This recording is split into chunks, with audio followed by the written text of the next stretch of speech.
Welcome in to Outkick the Show. I am your fearless leader, Clay Travis. Your fearless leader, brought to you, this show is by Oddshark. Go to Oddshark for all your gambling and informational related needs. Fighting rough here right now. Irma has knocked out our servers at Outkick. Not great news there. However, there is the potential. There is the potential that I may decide to run for the Senate. So it's kind of a big day here. Go to Oddshark for all your gambling and informational related needs. Big news in the state of Tennessee is that Bob Corker is not sure if he's going to run for re-election next year. If Bob Corker does not run for re-election next year, and if Peyton Manning doesn't run, then I think I'm going to run as an independent for the United States Senate from Tennessee, and I think I'll win. Big news there, breaking news. It would be a hell of a campaign. Can you imagine Outkick the Senate campaign? It would be one of the most fun, engaging campaigns in the history of American politics. I would run as an independent on the DBAT platform, aka Don't Be a Pussy, and I think I might be able to win. I think I might be able to win in the state of Tennessee. We are pretty big. We're a pretty big deal in the state of Tennessee. If you're not in the state of Tennessee, that's obviously my home state. Obviously, Nashville is my hometown. And I think there'd be a lot of politicians that were nervous if they walked around, let's say, a University of Tennessee tailgate or a Vanderbilt tailgate with me on a Saturday. We got a lot of voters out there, and a lot of them would like to vote for me. I'm telling you, I think we could win. I'm not a pussy, unlike just about every other potential Senate candidate in Tennessee. I'm going to tell you exactly what I think. I don't expect you to agree with me on everything. But can you imagine the fun if we took the Periscope and the Facebook show and just rolled it out for a statewide tour to run as an independent for the Senate? We would drive everybody crazy. Democrats, Republicans, pearl clutchers, pussies. It would be phenomenal. And I really think we could win. I really think we could win. I think it could be amazing. I think it would be fantastic. So anyway, ball is in Senator's court right now. If he decides not to run, and then Peyton Manning decides not to run, I'm not going to run against Peyton Manning. And then Peyton Manning decides not to run, then I would run as an independent. I think I'd have a good chance to win in the Senate. I really do. People might think I'm crazy. I think I would win. But that's for the future. I want to tell you in the meantime, go to The Home Loan Expert. Get hooked up now with the guys who will take care of you, whether you need to get pre-qualified, whether you need to get a new mortgage, whether you are paying way too much for your mortgage right now. Whatever you need in the mortgage space, go get hooked up now. TheHomeLoanExpert.com. My friends there will take care of you, and you will be well on your way to winning in a big fashion. Just about as big as I will be when I win the Senate race next year in the state of Tennessee. Okay, we got a bunch of stuff to talk about. Here. I got to tell you, college football weekend. Let me start here. You all know that I believe I have impeccably good taste, right? That I am out there able to 100% make decisions as the King Solomon of the internet. There are few people with better decision making than me. So I got to say this. College football needs a czar of the schedule to avoid what we saw happen last week. All right? It doesn't make any sense what happened last weekend on Saturday. We had crap games all day. All right? You were sitting around watching them. I was sitting around watching them on my new awesome Apple 65-inch flat screen television, which they're not even paying me to plug, but it's fucking phenomenal. All day long, the games were crap. And then what happens? At about 7 o'clock Eastern, we get 4 games that all kick off. We get Georgia Notre Dame. We get Auburn at Clemson. We get Ohio State hosting Oklahoma. And we get Stanford at USC. The 4 best games of the day, all taking place at exactly the right same time. And what I have said before is that should be inexcusable. That's an example of something that doesn't happen if you have an overall scheduling czar of the television. The reason why this happens, to be frank, is because you have 3 different entities involved in airing these games. Fox had the USC-Stanford game, NBC had the Georgia-Notre Dame game, and then ESPN/ABC decided to put its 2 best games on at the exact same time, one on ESPN and one on ABC. Here's what should have happened, okay? Here's what should have happened. At noon, we should have watched Georgia and Notre Dame play from wherever they want to play, right? Put one of those games on at noon. Then you have a 3:30 game. Then you have a 7 o'clock game. And then you have a 9 o'clock game, right? Or a 6:30 game, or whatever you want to say. Stair-step them all so that we could have watched them all day long. Instead, the average college football fan got screwed, and there were 4 different games going on at the same time. Sorry the game times weren't convenient for you. Guess what, cunt? You're gone. If you're a pussy and I happen to see your comments and I immediately think, man, that's what a pussy would say, you are gone, okay? I don't have time. Commenting is a privilege, not a right. This is a clayocracy, not a democracy, right? The benefit of owning your own business is you get to make all the decisions. So if I see you and I think to myself, God, would a pussy say that? If the answer is yes, no forewarning, you're gone. Boom. Clay Kyle, no respect for what other previous good comments you might have made. If I look over and I see and I think, my God, that's exactly what a pussy would say, you're gone forever. Gone forever, okay? So that's not what a pussy would say, all right? What a pussy would say is, I'm sorry that didn't fit your schedule. That's a cunt move. That's a cunt comment. That's the kind of comment that if you said in public at a sports bar, you would deserve to get backhanded with a mug of full beer, knocked to the ground, have a chair put over your throat, and be strangled until you begged for mercy and apologize for being a total pussy, all right? I don't have time right now to grab my beer mug and just knock you out with it like we're in a pub in Game of Thrones, nor do I have the time to be the hound on you and take my chair and just put it over my throat, over your throat. Instead, I'll block you and you'll be gone forever. So be aware. Now, I don't see most of the comments because I look into the camera instead of reading all the comments, but that is what you have to worry about. Be aware that I do not brook fools lightly. And by the way, if I run for the Senate, that's exactly how I'm going to run for the Senate, and that's why I'll win, because so many people are tired of fake-ass pussy politicians, okay? So that is the truth, all right? Here we go. All 4 of those games should not have been taking place at the same time. That's why college football needs a scheduling czar. That is why we need to have the ability to actually look at the lineup and say, okay, let's have a game at noon. Let's have a game at 3:30. Let's have a game at 7. And then let's have a game at 9. We could have kicked off the far outside realm at 7 o'clock on the West Coast, and it would have been phenomenal. It would have worked perfectly. Instead, all 4 of them kick off at the same time. Having said that, what did we learn? J.T. Barrett is, I believe, the most overrated quarterback in the history of college football. The book is out on J.T. Barrett. Before we get to J.T. Barrett, though, I got to give props to Baker Mayfield. Yes, he may be a douche lord of the Scott Disick variety. Yes, he may be an awful human being who is not very likable, who everybody kind of rooted for to get knocked out by the cops. Baker Mayfield is probably a lot like I would be if I were more athletic, right? That's exactly the way that I would play if I were more athletic and I were a quarterback. So I kind of like Baker Mayfield, all right? I will say this. I haven't ever gotten tackled by a cop or wrecked in a college town for trying to flee from the cops, all right? I will reiterate this, though.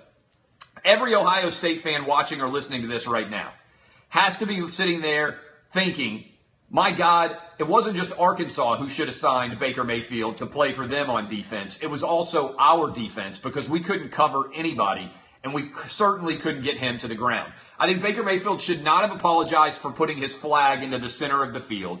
I hate when people apologize for things that they intentionally did. Look, what he should have said was, I understand some people didn't like that, but guess what? I was fired up, and we just won a huge game, And last year they kicked our ass in our stadium, and this year we kicked their ass in their stadium. So as far as I'm concerned, we're even. Everybody would have been like, you know what? I kind of get that, right? Like that's the way that these things go. Don't apologize for things that you did intentionally. I'm not an apology guy, right? The only person I apologize to is my wife, and that's only so she'll keep sleeping with me. Otherwise, I don't think I've ever apologized to anybody because what I say and what I mean, I intend to say, right? I'm not the guy who comes out and says, so when I said that thing that I meant, I didn't know that people would get upset when I said it, so now I don't mean it anymore. So let's just move forward. You're never going to hear me say that. That's why I would win the Senate in Tennessee, because I'm never going to be the guy people are like, Clay Travis, did you say X, Y, and Z? It's a huge controversy right now. I'll be like, yeah, I said X, Y, and Z, and also I'm going to go back to the front of the alphabet and say A, B, C now, too. So you go cover all those comments in addition to X, Y, and Z, right? I know how the world works here. I would win. I would dominate. Don't apologize for what you mean. People may not agree with you, but they're like, do you think people are out there like, oh, you know what? I think so much better of Baker Mayfield now that he apologized. No. When you apologize, you show weakness. And the people who demand apologies think that they won, and they demand more apologies from you in the future. That's why I've never apologized. Other than to my wife, you don't apologize. Right? The only person I'm responsible for the feelings of is my wife and my kids. We had a double birthday party yesterday, by the way. Double birthday party, nearly a disaster. The 3-year-old and the 7-year-old birthday party yesterday. I don't know. Sometimes I question myself. How many kids can you possibly have in a house at one point and not go insane? I don't know what the number is, but it's about 3 for me. I don't think I could go to 4. Maybe I could go to 4 or 5 if they're my own. Any more than that, it's crazy. Kids are crazy. So, Baker Mayfield, we learned, is amazing. I mean, an incredible performance. I think he's number 1 right now in the Heisman Trophy list. Number 2 is Lamar Jackson. I have Baker Mayfield number 1 because I'm white and because I root for white people instead of black people. That's according to everybody who covers college football. Because if you say anything other than Lamar Jackson is the greatest player in the history of the universe, you're racist now. So go ahead and put that in your pipe and smoke it. Anything other than Lamar Jackson is the greatest player ever in the history of mankind. And according to the sports media, you are racist, and it's unacceptable for you to have that opinion. So as a card-carrying racist, I like Baker Mayfield more. Also because he just went on the road and beat the number 2 team in the nation and just helicopter dicked him, right? So that's why I've got him number 1. So Baker Mayfield number 1 right now in the Heisman right now. And I got to tell you right now, I was blown away by how good he played. He was phenomenal. He was electric. He was effervescent. He took that entire team on his back and he carried them to a win in Columbus. I loved every second of it, not just because I enjoy seeing Ohio State lose, because I don't even really enjoy seeing Ohio State lose that much anymore. It was just that I love to see people in pressure-packed situations perform at the absolute apex of their ability, and that's what I thought Baker Mayfield did. Now, let's shift gears. J.T. Barrett is the most overhyped quarterback in the history of college football. Urban Meyer is a great coach. There is unbelievable talent surrounding J.T. Barrett. But here's the deal. There is no way on earth that J.T. Barrett is anywhere near a decent quarterback in the college football firmament right now. He's not any good. He can run. He cannot throw. This is what drives me crazy. At some point in time in both college and the pros, you have to be an accurate enough passer to hit consistent conversions on 3rd and 6 or 3rd and 8 or more. You can't run for it. You can't run for them all the time. It's not consistent enough for plays to break down. And so when I watch J.T. Barrett play for the last several years, honestly, I have watched him play and I have seen wide open receivers and I have seen him miss them time after time after time. And what has ultimately happened, even Indiana was able to do this for about 3/4 of the game, is teams are now aware of how to defend J.T. Barrett, and a lot of teams have the talent to do it.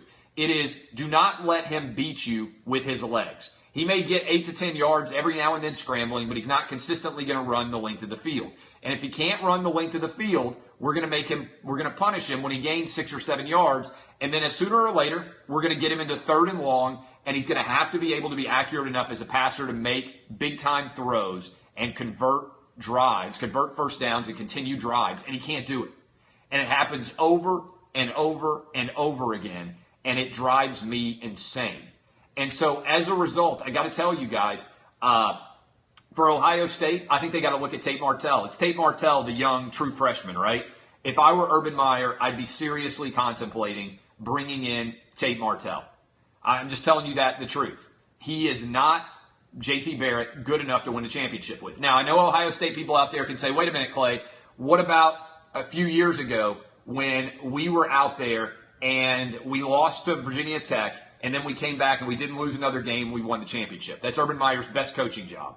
That was when the book was still not out entirely on JT Barrett, and I'll even go a little bit further.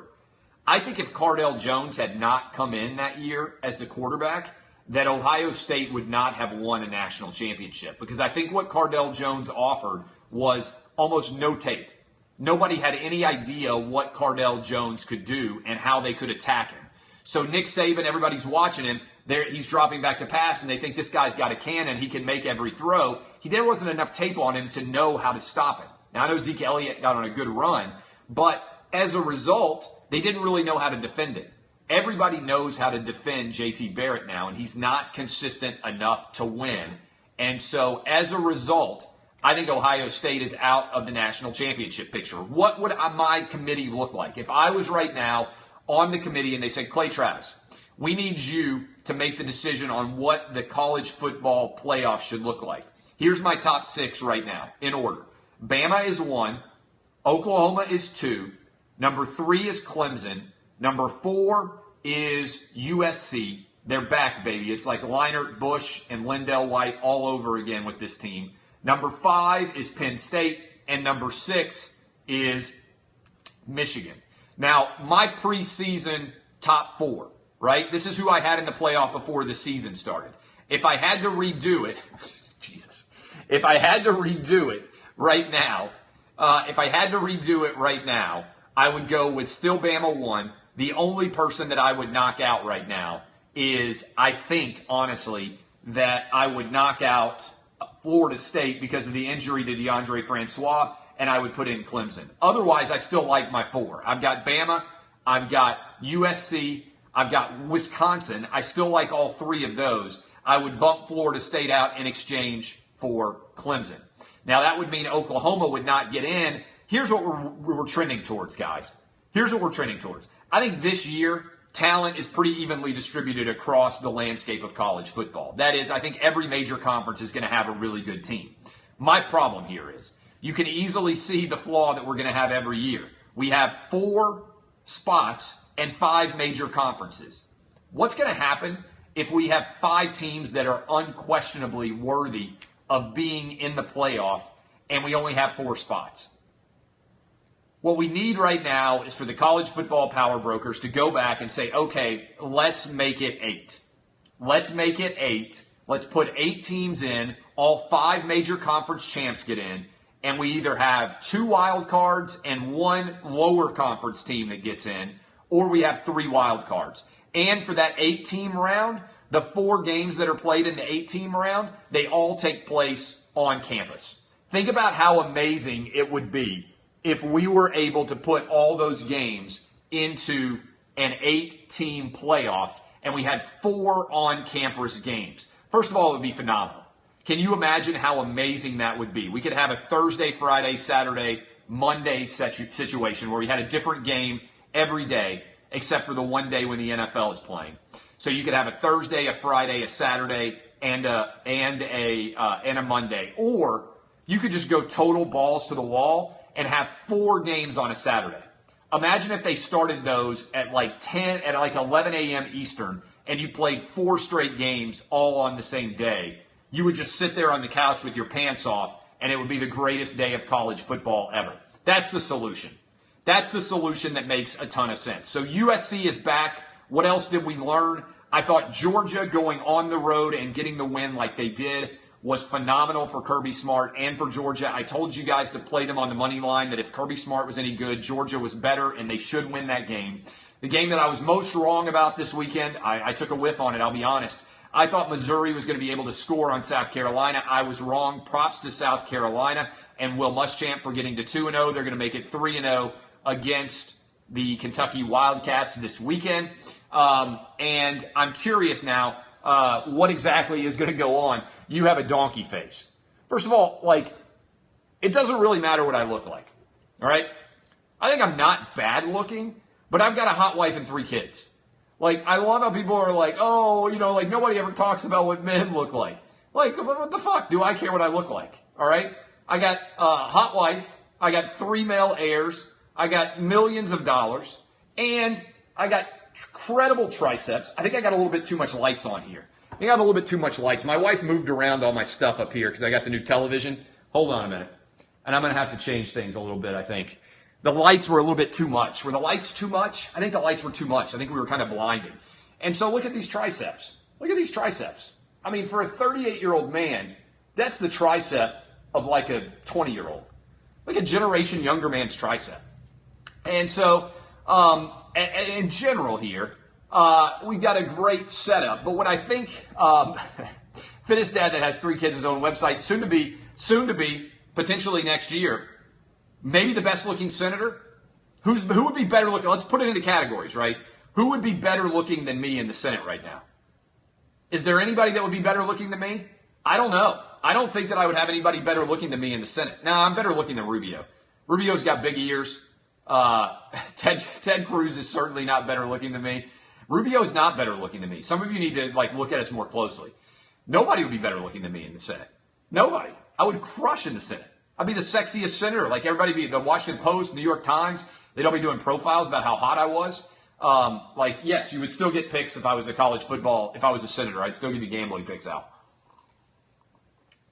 There's no doubt. There's no doubt at all. All right. Yesterday, by the way, I went to the Titans and the Titans game. The Titans against the Raiders, and the Raiders just kicked the Titans' ass. Every year, the Titans make me think this is their year, and then they go out and they just get their teeth kicked in. And there was nothing at all fancy about it.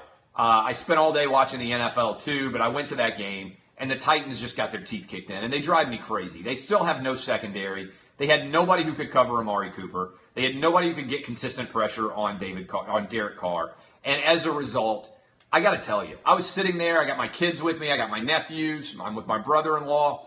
Sitting there watching the game, and I'm thinking, man, you know what? The NFL product is so much shittier than the college product. Like, in terms of just going to a game and having a good time, the NFL product is a fucking pale approximation of the college product. And I feel like the vast majority of people who are NFL fans, like, do they not go to college football games? Have they never been to a good college football environment in their life? Because NFL games are totally antiseptic. They kick off at noon. Nobody cares. The stadiums are not anywhere near as exciting. People are not as riled up. The severity of consequences aren't really in play at all. Like, colleges, it's not even close. College football is the best sport in America, and there isn't a close second. In terms of overall excitement, in terms of overall fun. I mean, it's not even close. I know the NFL is more popular, but college is so much more entertaining than the NFL. Now, I don't know, one reason probably to factor it in is you can tailgate and people really genuinely care about college football. The girls are infinitely better looking. Like, if you just go to an NFL game, there's like 8 good-looking people in the whole stadium. If you go to a college football game, there are good-looking girls everywhere. Tailgating outside. I mean, it's no contest at all. It is just no comparison. Now, are the players better in the NFL? Yeah. But the experience is so much better in college. There is no doubt at all that anybody who's arguing otherwise is crazy. By the way, this is not getting very much attention so far, but I wanted to tell you guys, I said I was going to talk about it. The SEC is in communication right now with schools on Tennessee, Florida. This is an official release that came out about a little bit less than an hour ago.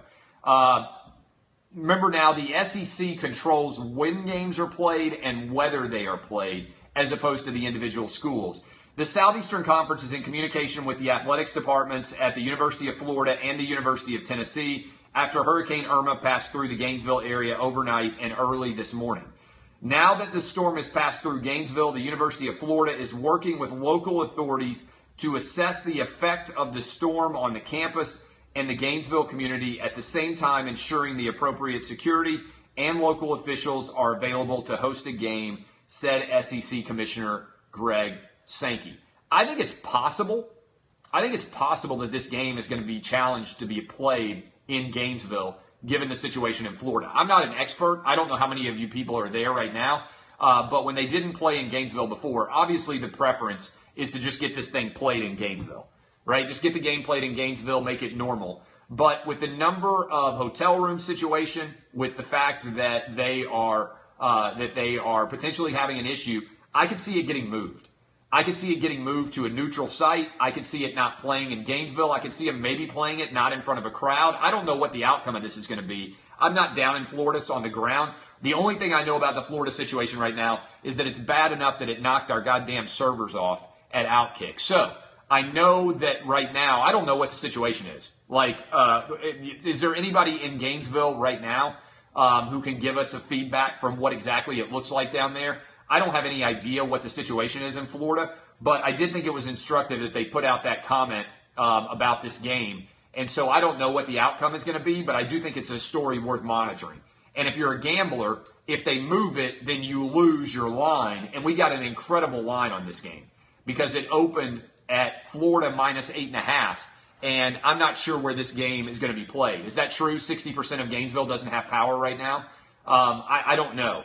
Downtown Jacksonville is flooded. I know there's lots of issues. And again, they made the decision not to play Florida State Miami. I don't have the schedules in front of me right now. If I were SEC commissioner, and I certainly am not, I would almost partly consider just playing it if they could in the brand new Georgia facility. Play it in the brand new Mercedes-Benz Dome. Maybe donate all the proceeds to charity relief or something like that. I don't know exactly what's going to happen. My beach house is fine. No issues there, but I'm on 30A. I'm farther to the west than where the main storms hit, so we had no issue with our property.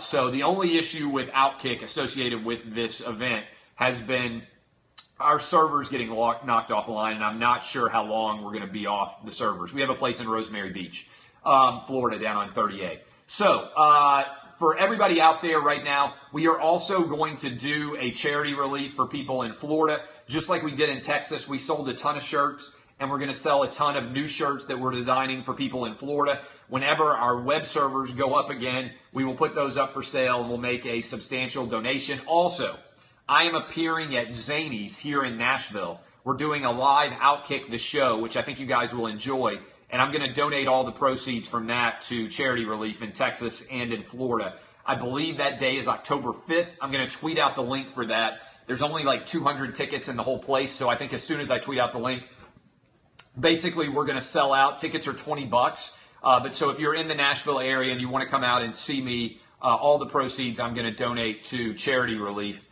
in Nashville, and I'm going to tweet that out here shortly. So we're going to have shirts for both Texas, which a lot of you bought, and also for the state of Florida, Outkick shirts, and we will donate all the proceeds for both of them there. What will I talk about? I have no idea. It's in October. I guarantee you that it will be entertaining, and it'll be a live show of some sort.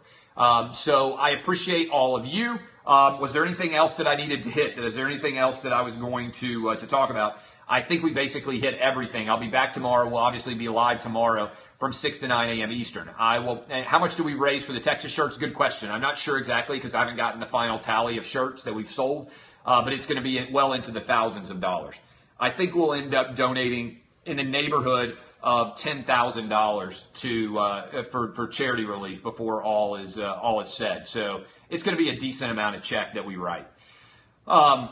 No Major League Baseball talk today. No, we don't do Major League Baseball talk. The Adoree Jackson hurdle was fantastic. Too bad he didn't pull it off. Sirius, yes, Sirius channel. So Sirius, we will be back on, I'm told, next week. I'm not in charge. Obviously, this is not a decision that I'm making, but I'm told that our Sirius channel, we will be back on Sirius. We're only on for 30 minutes right now this week. I'm told that the hope is by Monday, unless somehow the hurricane has messed that up too, that by Monday we should be off and running in that situation and be good to go. So if you have satellite radio, by Monday, the plan is that we will be back and be ready to roll. All right, love you guys. I appreciate all the time that you spend with us. No, Fox has not dropped us. I'll say this again. The Fox Sports Sirius channel, they decided they wanted to put television shows on that channel. So it's primarily a TV show on radio. So Fox Sports Radio, we are dominating. We have never had more advertisers. We've never had more affiliates in all respects. So Fox Sports Radio doesn't control. It sounds crazy, but they don't control the decisions being made on the Fox Sports satellite radio channel because they're primarily putting television on there. So yeah, I agree. TV on radio is not a good offer. It's not a good option, but that's what they want to do. So they're putting FS1 on TV. That's why Undisputed's on. Cowherd Show is radio and TV, but the early morning show now, they just want TV on because nobody's going to watch it on TV. So they figure at least maybe we can sell the idea that people are watching it on satellite. We will have a new station here soon. I love all of you. Appreciate all of you. Go to OddsShark for all your gambling and informational related needs, and go to thehomeloanexpert.com if you want to get hooked up now with a spectacular rate on your mortgage, as well as get pre-qualified, as well as maybe refi. Love you guys. I will see you guys tomorrow, 6 to 9 a.m. Eastern on Fox Sports Radio.